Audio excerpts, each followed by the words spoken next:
एक और रहस्य में हम प्रवेश करें। अब इस रहस्य में प्रवेश करें कि आखिर इंसान मर क्यों जाता है, आखिर इंसान के मरने की वजह क्या है,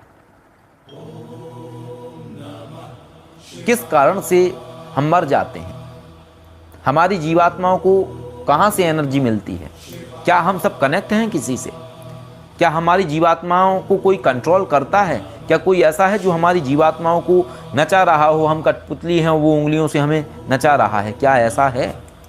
शोध फिर बढ़ा। अब ये शोध जब बढ़ने लगा, ये शोध भी 2013 के आसपास का शोध है। अब जब ये शोध बढ़ने लगा तो हम खोजने लगे और खोजते खोजते इसी रहस्य के अंदर ही हमें परकाया का सूत्र मिला।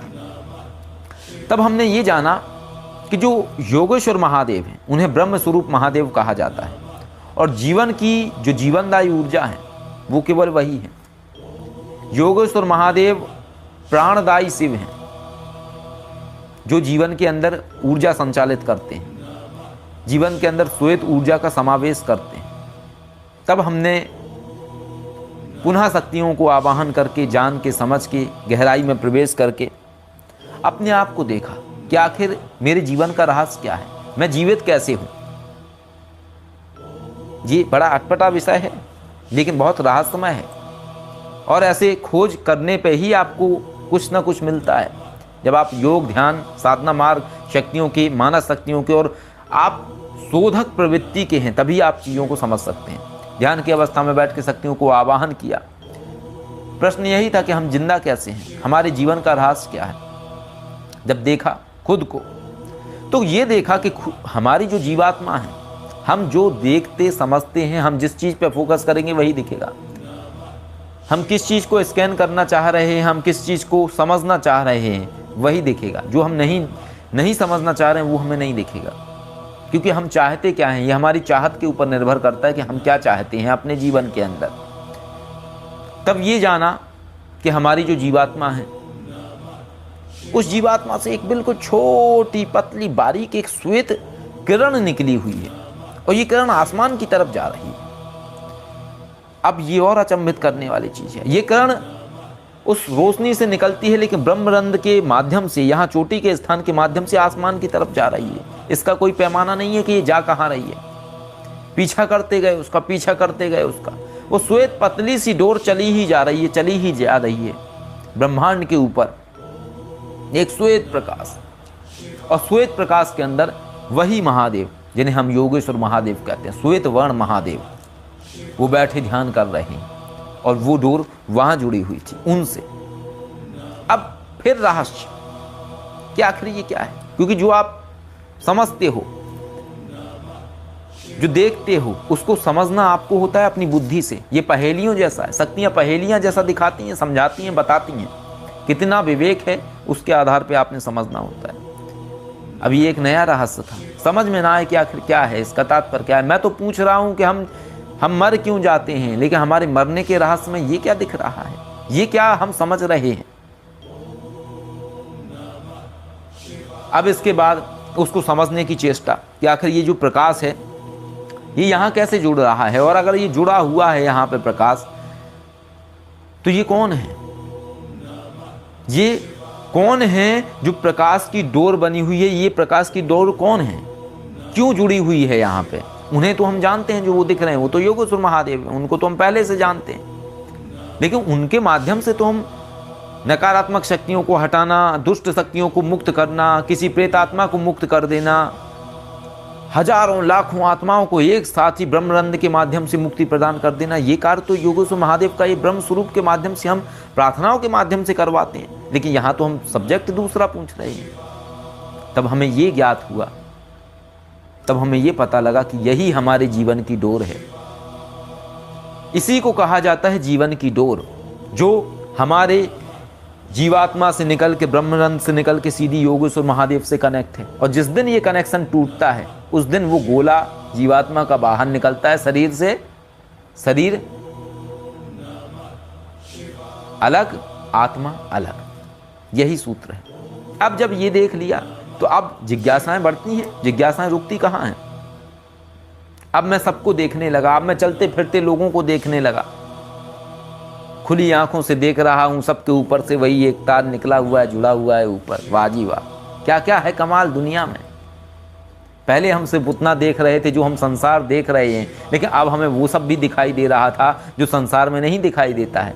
हर आदमी के ऊपर से एक एंटीना सा निकला हुआ है, डोर निकली हुई है जो ब्रह्मांड भेदते हुए जा रही है और वहाँ जुड़ी हुई है एक अदृश्य ऊर्जा से, एक श्वेत वर्ण ऊर्जा से। ये तो कभी दिखाई नहीं देता है। हम सब कनेक्ट हैं, हम अलग नहीं हैं, हम कनेक्ट हैं, एक ही जगह कनेक्ट हैं, हम अलग हैं ही नहीं। और वहीं से ही हमें जीवन मिलता है, योगेश्वर महादेव के माध्यम से ही हमें जीवन मिलता है, प्राण ऊर्जा मिलती है।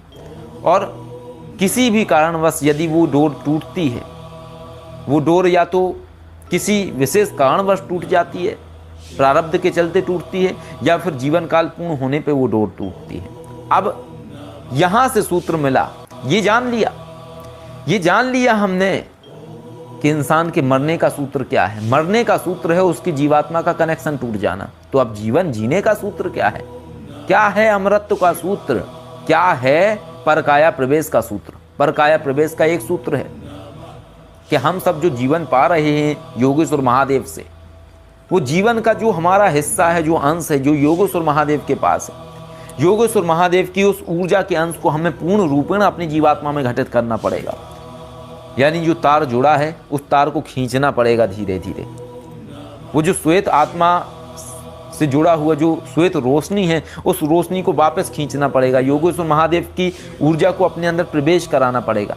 यानी हम अपने धागे को पहले योगेश्वर महादेव से कनेक्ट करे हुए हैं, लेकिन हमें योगेश्वर महादेव के मूल सूत्र को लेकर अपनी जीवात्मा में प्रवेश कराना होगा। जिस दिन व्यक्ति पूर्ण रूपेण योगेश्वर महादेव की ऊर्जा को समावेश कर लेगा अपनी जीवात्मा के अंदर, उसी दिन उसको गुणसूत्र आ जाएगा किसी भी शरीर में प्रवेश करने का। और ये अमरत्व का सूत्र है, क्योंकि जब कोई इंसान परकाया प्रवेश सीख जाता है तो वो अमरत्व सीख जाता है। अमरत्व का तात्पर्य है कि वो कभी मरता नहीं है, वो कभी फिर गर्भ में पैदा नहीं होता है, वो चलायमान बन जाता है। वो एक शरीर से दूसरे शरीर में, दूसरे शरीर से तीसरे शरीर में, चौथे शरीर में वो ट्रांसफर होना सीख जाता है, बशर्ते शरीर के सारे फंक्शन काम करने चाहिए। ऐसा नहीं है कि शरीर के अंदर हृदय ही नहीं है और आप उस शरीर के अंदर अपने आप को परकाया प्रवेश करा लो, पॉसिबिलिटी नहीं है उस चीज़ की। अयोग्य शरीर है, योग्य शरीर नहीं है। परकाया प्रवेश का ये सूत्र जब आप पूर्ण रूपेण योगेश्वर महादेव की ऊर्जा अपने अंदर प्रवेश करा लेते हैं तो सारी स्मृतियाँ महारथी मस्तिष्क के माध्यम से आपकी जीवात्मा में घटित हो जाती हैं। और उसके बाद आप कुछ भूलते नहीं हैं, आप कुछ भूलते ही नहीं हैं। आप शरीर से निकलने के बाद भी आपको सब कुछ याद रहता है, सारे मंत्र, विधान, क्रियाएं, प्रणाली, सब कुछ। आप जीवन की वो यात्रा करना सीख जाते हैं जिस यात्रा को करने के लिए आपको किसी शरीर की आवश्यकता नहीं है। आप बिना शरीर के ही यात्रा कर सकते हैं, आप बिना शरीर के ही जीवन को जी सकते हैं। आप चाहे जिसके अंदर प्रवेश कर सकते हैं, चाहे जिसके अंदर जीवन डाल सकते हैं। ये लेकिन बहुत परे की बात है, बहुत बड़ी बात है। जिसने ये कर लिया वो बहुत बड़ी चीज़ है, छोटी बात नहीं है। और ये अमृत तो होना है। इसके बाद इंसान मरता नहीं है, मरता नहीं है, वो अमृत तो पा लेता है। लेकिन ये अमृत तो ऐसा नहीं है कि आपने किसी शरीर के अंदर प्रवेश किया परकाया प्रवेश विद्या के माध्यम से और किसी ने उस शरीर का क्षतिग्रस्त कर दिया या मार डाला तो मरेगा नहीं। क्षतिग्रस्त कर दिया तो आत्मा बाहर निकल जाएगी, मर जाएगा, लेकिन वो मरेगा नहीं। इसलिए नहीं मरेगा क्योंकि अब उसके पास वो गुणसूत्र है कि वो किसी भी मरे हुए शरीर के अंदर प्रवेश करके जीवन ले सकता है, वो खोज सकता है, उसे स्मृति सारी रहेगी। वो चाहे जिस जीव के अंदर प्रवेश कर जाए, चाहे पशु के अंदर प्रवेश कर जाए, चाहे जिसके अंदर प्रवेश कर जाए। दिमाग तो पशु का रहेगा, लेकिन सारा डाटा तो महारथी मस्तिष्क पहले ही जीवात्मा के अंदर स्टोर करके रखे हुए हैं। तो इस तरीके के अनगिनत रहस्य हैं, रहस्यमय रहस्य हैं जिनके विषय में ना कहीं उल्लेख है, ना लोग जानते हैं, ना लोग समझते हैं। जीवात्मा को लोग केवल उतना समझते हैं जितना लोग देखते हैं। आप हमें केवल उतना जानते हैं जितना आप देखते हैं। आप सिर्फ वासा को जानते हैं, आप सिर्फ विश्वनाथ अघोरी को जानते हैं, आप उन तमाम जीवन को जानते हैं, आप कुंज बिहारी शर्मा को जानते हैं, आप श्याम सुंदर यादव को जानते हैं, आप विशंबरनाथ अघोरी को जानते हैं, तुकाराम को जानते हैं। लेकिन और भी तो जीवन है हमारे, आप उन्हें नहीं जानते हैं। आप हमारी जीवात्मा को नहीं जानते हैं कि हम कौन हैं, लेकिन हम जानते हैं कि हम कौन हैं। हमने उस चीज़ को समझा, हमने उस चीज़ को जाना और उसी के आधार पर ही हम उस ज्ञान को इतनी जल्दी घटित कर चुके। हमारे घटित करने का कारण सिर्फ यही है और कोई नहीं है। हमारी कोई आयु इतनी नहीं है कि हम 60-70 साल के हो गए हैं, लेकिन नॉलेज हमने वो प्राप्त कर ली है जो व्यक्ति 60-70 साल की आयु तक भी नहीं प्राप्त कर सकता है। और इसका कारण ये नहीं है कि हमने सिर्फ इस जीवन से प्राप्त किया है, हमने कई जीवन के प्लानिंग से ये प्राप्त किया है। इस जीवन में कहते हैं ना, एक प्लानिंग करना होता है किसी भी चीज़ के लिए, तो हम कई जीवन से ये प्लानिंग करते आए हैं कि हमें कब कहाँ पैदा होना है, फिर कहाँ जाना है, उसके बाद क्या स्टेप लेना है, अगला जीवन हमारा कहाँ हो सकता है, उसके बाद हमें अगले जीवन में कौन कौन सी चीज़ें चाहिए। ये सब प्लानिंग है। और जितने भी साधु सन्यासी सिद्ध होते हैं वो अपनी प्लानिंग बना के रखते हैं। वो इस जीवन को नहीं जीते हैं, बल्कि वो उस जीवन की यात्रा करने का पहले ही गुणसूत्र बना देते हैं कि वो कहाँ आने वाले हैं। ऐसे उनके सूत्र होते हैं। लेकिन जो ऐसे ज्ञानी होते हैं वो ना कभी ये बताते हैं कि भविष्य कैसा होता है, वो कभी भविष्य वक्ता नहीं बनते हैं। जितने भी ऐसे ज्ञानी विद्वान होते हैं वो कभी भविष्य वक्ता नहीं बनते हैं। वो कभी ये नहीं कहते हैं कि मेरे साथ ये हो जाएगा भविष्य में, क्योंकि भविष्य की सुनिश्चितता नहीं है, भविष्य खुद बदल जाता है। ऐसे हमने कई लोग देखे हैं जो अपने जीवन में बहुत विद्वान थे, परंतु उन्होंने भविष्यवाणी करी, उन्होंने अपने जीवन में बहुत कुछ प्राप्त किया, लेकिन उन्होंने भविष्यवाणी कर दी कि मैं 100 साल तक जीऊँगा, 110 साल तक मैं कभी मर नहीं सकता हूँ। लेकिन पता चला वो 80 साल में ही उन्हें देह छोड़नी पड़ी। लेकिन विद्वान थे, ज्ञानी थे, सिद्धियाँ थीं, सब थीं। लेकिन तुम कैसे जज कर सकते हो? परमात्मा इंसान को जब तक ही अपने एजेंट के रूप में लेके रखता है, जब तक व्यक्ति अपने आप को जरिया समझता है। जिस दिन अपने आप को व्यक्ति पूरा सिस्टम समझने लगता है, उस दिन व्यक्ति खो देता है उस चीज़ को। आप पूरा सिस्टम नहीं है। आप जब तक समझोगे तभी तक आपकी हैसियत है। एक नौकर को ये पता होना चाहिए कि वो सिर्फ और सिर्फ नौकर है, वो राजा नहीं है। जिस दिन वो राजा बनने की भूल करता है ना, उसी दिन उसका अस्तित्व नहीं रहता है। इसी तरीके से भक्त का अस्तित्व जब ही तक है जब तक वो भक्त है। जिस दिन वो भगवान बनने की कोशिश करता है, उसका अस्तित्व खत्म हो जाता है। कोई भी आध्यात्मिक व्यक्ति का अस्तित्व जब तक है, जब तक वो परमात्मा का सेवक है, जब तक वो परमात्मा के लिए कार्य कर रहा है। लेकिन जिस दिन उसके अंदर ये भावना प्रबल हो जाती है कि वो भगवान बनेगा, वो अपने बड़े बड़े मूर्तियां बनवाएगा, वो खुद परमात्मा बनेगा, उसी दिन उसका अस्तित्व नष्ट होने लगता है।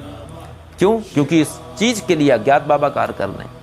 जब इंसान अपने जीवन की प्लानिंग बहुत अच्छे से करता है कि मैं LIC पॉलिसी डाल रहा हूँ, ये पॉलिसी डाल रहा हूँ, मैं ऐसा कर रहा हूँ, ये मैं इंश्योरेंस ले रहा हूँ, ये मैं वो ले रहा हूँ, ऐसा होगा तो वैसा होगा, हमारी बेटी इतनी आयु की होगी तो ऐसे शादी होगी, शादी के लिए इतना फंड इकट्ठा होगा, हम 10 लाख के साथ। जब इंसान प्लानिंग करता है ना, तो ये प्लानिंग तो सुपर लेवल की है, परमात्मा की प्लानिंग है, जिसको तो कोई भेद ही नहीं सकता। जिसके लिए तो ऐसे ऐसे दिग्गज बैठे हुए हैं, ऐसे ऐसे महारथी बैठे हुए हैं, जिनके सामने कोई नहीं टिक सकता है।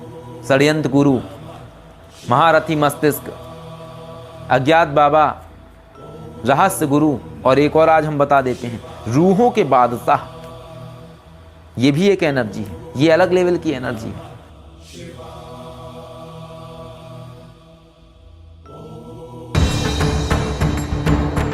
यदि आप जीवन में आर्थिक व पारलौकिक समस्याओं से परेशान हैं अथवा किसी भी तरह का साधना संबंधी मार्गदर्शन, आध्यात्मिक अथवा भौतिक मार्गदर्शन प्राप्त करना चाहते हैं, तो कॉल मी 4 ऐप से कॉल करें। डाउनलोड करें कॉल मी 4 ऐप और सर्च करें विश्वनाथ अघोरी, रहस्यों का सौदागर, विचारों का समंदर।